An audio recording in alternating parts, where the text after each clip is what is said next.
غلط. لا تغلطوا على بعض، لا. من وين جايبين هذا الكلام؟ من وين جايبينه؟ خليك انت بعيدة، ما تتدخلي، لا سيبيهم.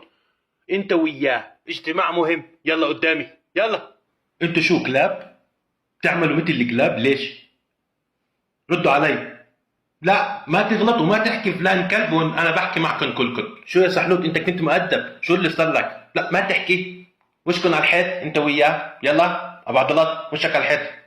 يلا ميمي تجوزتكم انتوا الاثنين لانها بتحبكم وبدها تريح راسها، وانتوا عاملين لها ازعاج ومشاكل. متربية على الكلام الحلو والهدوء، مو على المشاكل وطولة اللسان وبتغلطوا على بعض قدامها. الرجولة انك تحافظ على شعور مرتك، مو ولك انت شو دخلك؟ انت ليش حاطه وشك على الحيطة؟ انت المظلومة.